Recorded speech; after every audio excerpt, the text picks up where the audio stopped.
नमस्कार, आप सभी का स्वागत है टीवी 100 में और मैं हूं आपके साथ निधि उपाध्याय। ब्रेकिंग की शुरुआत करेंगे उत्तराखंड की खबरों के साथ। उत्तराखंड के मसूरी में पुरानी पेंशन बहाली राष्ट्रीय आंदोलन के राष्ट्रीय अध्यक्ष विजय कुमार बंधु उत्तराखंड के जौनपुर विकासखंड के गैड गांव पहुंचे, जहां पर ग्रामीणों ने ढोल बजाकर रणसिंगा और पारंपरिक जौनपुरी वाद्य यंत्रों के साथ उनका और उनकी टीम का स्वागत किया। गांव के पंचायती चौक पर दीप जलाकर कार्यक्रम का शुभारंभ किया गया और कार्यक्रम में ग्रामीण बच्चों की तरफ से जौनपुर की लोक संस्कृति की रंगारंग प्रस्तुत की गई। वह देर रात तक चले इस कार्यक्रम में जौनपुर की संस्कृति ने सबका मन मोह लिया और इस मौके पर पुरानी पेंशन बहाली आंदोलन के राष्ट्रीय अध्यक्ष विजय कुमार बंधु ने बताया कि वह जौनपुर की संस्कृति से बहुत प्रभावित है। तो बता दें, जो खबर है उत्तराखंड के मसूरी से है, जहां पर विजय कुमार बंधु गांव पहुंचे, गैड गांव पहुंचे, जहां पर दीप जलाकर कार्यक्रम का शुभारंभ किया गया और वहां पर बता दें तस्वीरें दिखा रहे, जहां पर बच्चों ने लोक संस्कृति की रंगारंग प्रस्तुति भी वहां पर पेश की है। देखिए, हम सब किताबों में पढ़े हैं कि भारत विविधताओं वाला देश है। इसकी संस्कृति, इसका खान पान, रीति रिवाज सब अलग अलग है। ये हम लोग किताबों में पढ़े थे। लेकिन कल जब मैं गैर गांव में पहुंचा, सूर्य सिंह पवार के नेतृत्व में वहाँ पर एक सांस्कृतिक संध्या का प्रोग्राम किया गया था। वहाँ पर जो मुझे सबसे बड़ी चीज़ प्रभावित की कि गाँव में जो यूनिटी है और आपस में अपने कल्चर को लेकर के जो थोड़ा सा प्रतिबद्धता है, वो शायद बड़े महानगरों में या जो एक नई संस्कृति पनप रही है उससे कई गुना बेहतर है। और मुझे तो बहुत अच्छा लगा। छोटे छोटे बच्चे जो कि प्रोफेशनल भी नहीं हैं, लेकिन अपने कल्चर के प्रति उनका लगाव और जो उन्होंने बच्चों ने डांस किया, थाली एक बहुत बढ़िया शानदार उन्होंने नचाई, तो मुझे बहुत अच्छा लगा। और मुझे तो लगता है कि वहाँ से सीखना चाहिए कि हम सबको अपनी जो धरोहर है, अपनी जो विरासत है, उस विरासत को आगे बढ़ाना चाहिए। और विरासत कैसे जानेंगे? जब हम कोई चीज़ कल्चर प्रोग्राम करेंगे।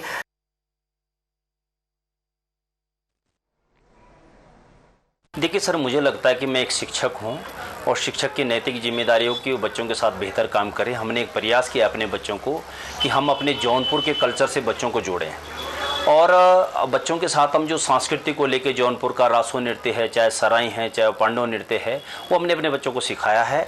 और दूसरा, मुझे लगता है कि जो बच्चे उसमें प्रतिभा कर रहे हैं उनमें एक अलग प्रकार का आत्मविश्वास है। हमारे राष्ट्रीय अध्यक्ष आदरणीय विजय कुमार बंधु जी कल हमारे गांव आए।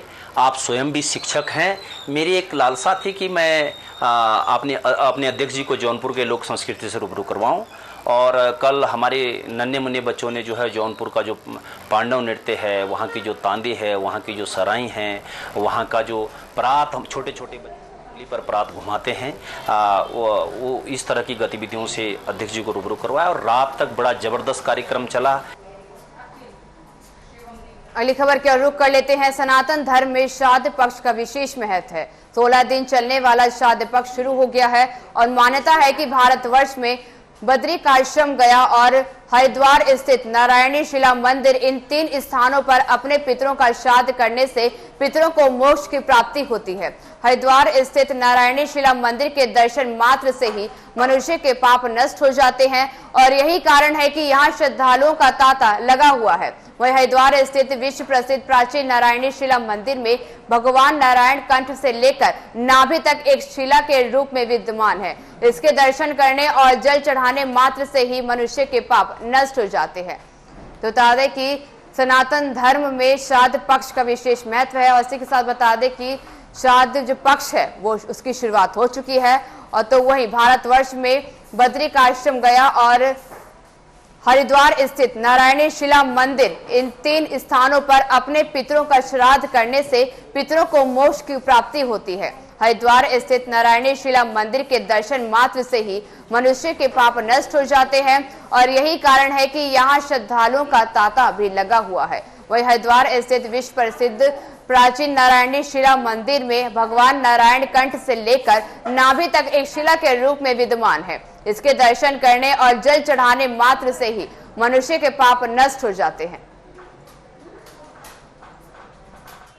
ये जो 16 दिन का कन्यागत सूर्य होता है या श्राद्ध पक्ष या महालय पक्ष बोलते हैं, इन 16 दिन में हमारे पितृ जो शरीर छोड़ चुके हैं, हमारे पूर्वज, वो घर में पधारते हैं हमारी श्रद्धा को स्वीकार करने के लिए और श्रद्धा पूर्वक जो पितृ निमित्तक किया गया कार्य वो श्राद्ध कहलाता है। इस श्राद्ध पक्ष में जो व्यक्ति नारायण के दर्शन, नारायणी शिला के दर्शन भी कर ले उसको अनंत काल के लिए पुण्य फल प्राप्त हो जाता है। परंतु विशेष महत्व यह है, स्कंद पुराण में स्पष्ट वर्णन है, यस्तत्र कुरुते श्राद्धम श्रद्धा भक्ति समन्वितः शतम मातृवंशापि पितृवंशापि शतम तथा स्वयं तारिता पितरस्तेन सत्यम न संशय। जो व्यक्ति यहाँ अपने पितरों के निमित्त श्रद्धा पूर्वक श्राद्ध करता है वह अपने 100 पितृकुल, पिता बाबा आदि और मातृकुल नाना नानी आदि और स्वयं का मोक्ष कर लेता है, इसमें कोई संशय ही नहीं है। व्यक्ति यहाँ पर जिसके पितृदोष से पीड़ित हो, पितृ अधोगति हो, प्रेत योनि में भटक रहे हो, पशु बन गए, पक्षी बन गए, उन लोगों की गति शुद्ध करने के लिए, उनको पितरों में भेजने के लिए, उनकी गति को आगे बढ़ाने के लिए नारायणी शिला मंदिर में श्राद्ध करने मात्र से व्यक्ति के कार्य सिद्ध होने शुरू हो जाते हैं। मेरा नाम संजीव कुमार है, मैं दिल्ली से आया हूँ और ये नारायण शिला मंदिर है, यहाँ पे पिंडदान होते हैं। ये हिंदुस्तान की प्रथम जगह है जहाँ से पिंडदान की शुरुआत होती है और इसके बाद फिर अनेकों जगह होते हैं। तो यहाँ बड़ी अच्छी व्यवस्था है और लोग यहाँ अपने पिंडदान के लिए, अपने पूर्वजों के पिंडदान के लिए यहाँ आते हैं।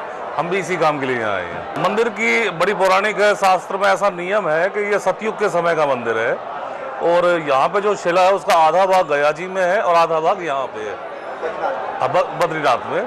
तो ये सतयुग के समय का ऐसी मान्यता है हिंदू धर्म में। मेरा नाम अशोक सिंगला जी। लोग शुरू हो गए हैं और मंदिर की बहुत प्राचीन मान्यता है जी। भी प्राचीन काल से ही हम मतलब कि पिंडदान करने के लिए और इससे घर परिवार में सुख शांति बनी रहे और मोक्ष की प्राप्ति। ऐसी ही लेटेस्ट खबरों को जानने के लिए हमारे चैनल को लाइक करें, सब्सक्राइब करें तथा बेल आइकन पर प्रेस करना ना भूलें।